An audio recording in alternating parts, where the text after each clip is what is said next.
Good afternoon. This is Urban Geography, Geography 4850. Today is May 11th, 2021, and Tuesday, and we are going to get started with today's class. As usual, we're going to start off with some housekeeping. So, as I mentioned before, let me go to the student view just so we'll be sure. Okay, so as I mentioned before, there's a slight change in the schedule. So here's the class schedule here. Make this a little larger. So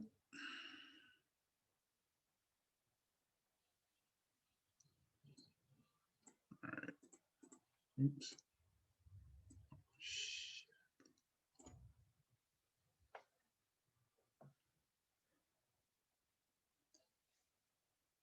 Okay, I'm also multitasking. I've got another meeting, so I'm not going anywhere, but I might have to introduce myself in a minute.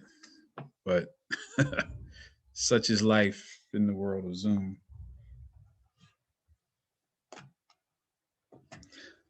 Okay, so until that happens,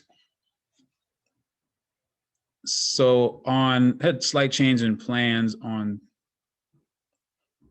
Thursday. I didn't I, I did kind of forget that I'm part of a symposium that's hosted by American University. Um, but it's very appropriate because it's based upon, or the focuses upon environmental equity, and which is this week we're looking at food deserts, we're looking at um, urban inequality in general, and so the symposium fits right into the theme of what we're talking about this week. So let me see. So what's going to happen on Thursday is, and I'll repeat this. So on Thursday, we are going to start off in this symposium. Now this is Eastern time, so like I said, if you can't make it at noon, don't worry about it. But really, the speakers won't get started probably until about 12:30, 12:25 anyway. But if you're able to join at noon, noon Central Time, uh, feel free to do so. So I'm going to be talking about environmental justice, environmental equities, based applications of geographic information systems. Uh, there's going to be a really, I'm sure, really interesting presentation by somebody else on advanced air monitoring.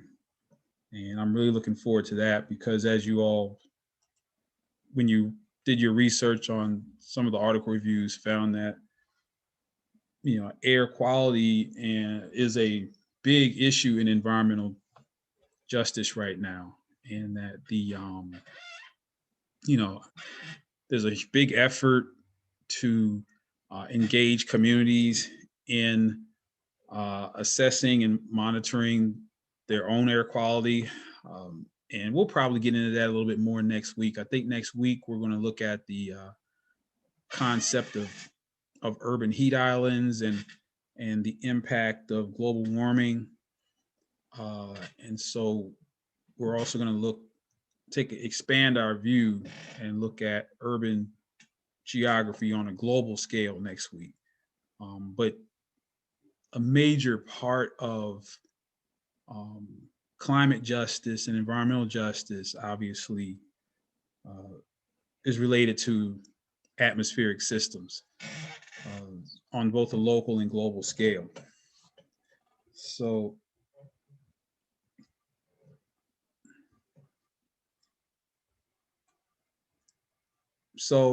that's what's going to happen on, okay, here. Good afternoon. Good afternoon. It's Dr. David A. Paget, Tennessee State University, director of the Geographic Information Sciences Lab, and I'm the Geographic Information Systems Consultant for the project.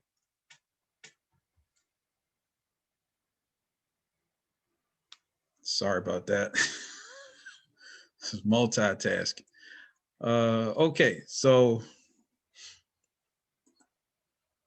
hopefully they don't need any consultation during this meeting. And hopefully I can kind of cruise through this. All right. So again, the very slight change in schedule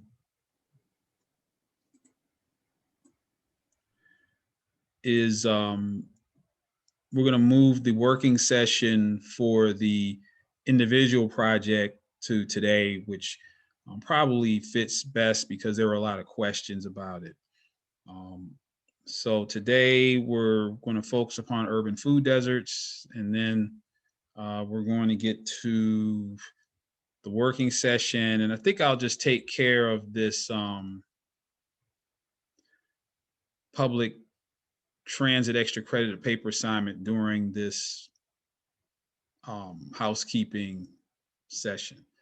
So just FYI, one of the things that we would normally do during this class is we would take a field trip. We would have taken we would have been outside. We would have been doing asset mapping outside and all of that. But of course, we can't do that now. So as just an extra credit opportunity, if you choose to do it, there is this urban public transit reflection paper. And so it's like a self-guided field trip. It's voluntary, not required, but if you do so, be careful. Don't travel alone.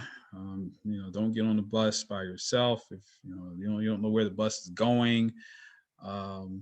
So the plan is to ride a public transit route in your city from one terminus to another. So if you're in Nashville, perhaps you would start maybe at the Music City Central, which is the downtown bus station, and then maybe ride out to as far as you can go out Gallatin Pike or the route that goes to Green Hills Mall. I can't remember which bus that is.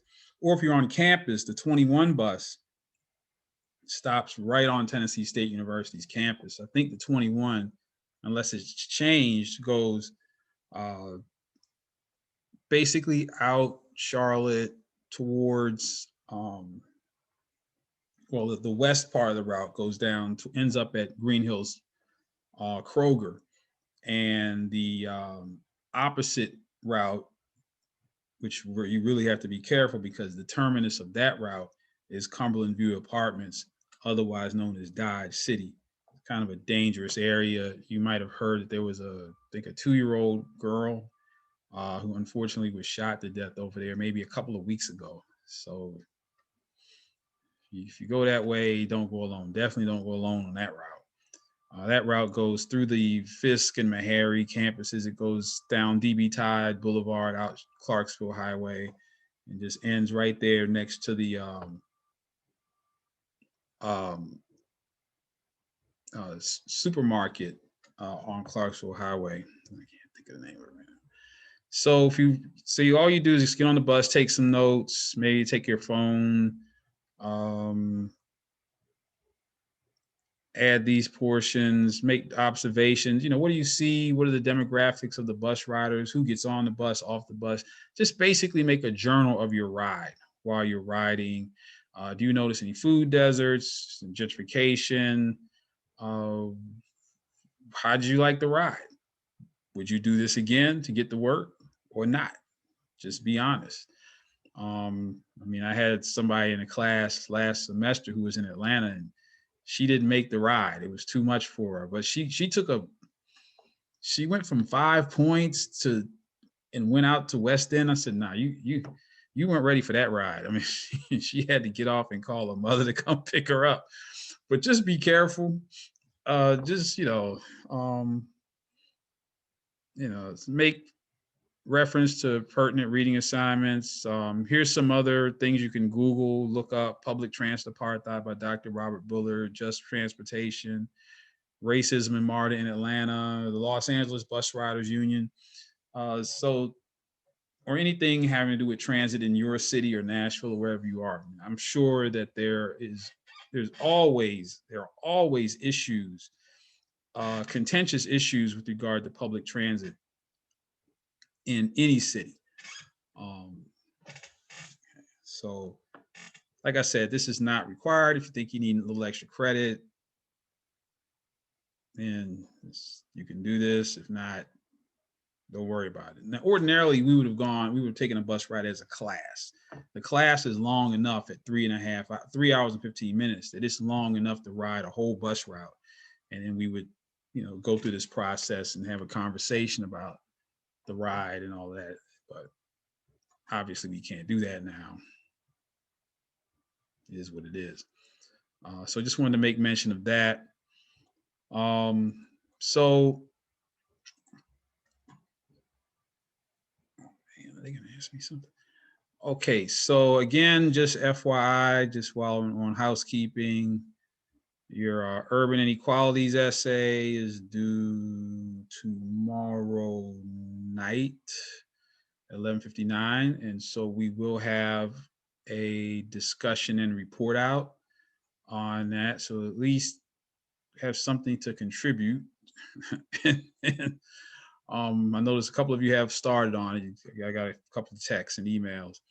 And then we'll have a working session on the class project. Just want to see where we are on that, just so that we are able to fulfill the promise of the project, at least get as far as we can with the project. I'll ask more questions about that tomorrow during the working session.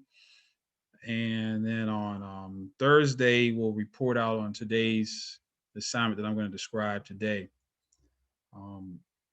So during this housekeeping period, does anyone have any questions at this time about anything?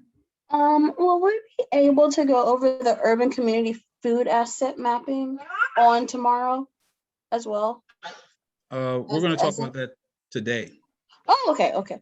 Yeah, that's the lecture, urban food desert delineation, and then I'm going to go into the assignment itself today also. Awesome, thank you.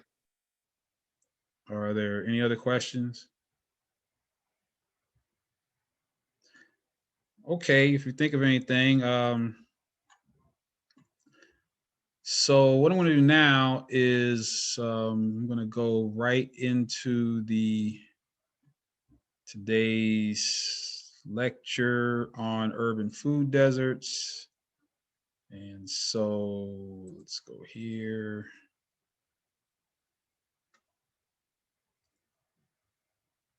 So the research materials for assignment 4, urban food deserts mapping, are right here in the calendar. And so I'm going to go through 2 presentations, and I'm going to maybe dance through some of the other reading materials that are related to food deserts as I go through this. But first, let me I'm going to break this out into its own segment. So I'm going to stop recording here.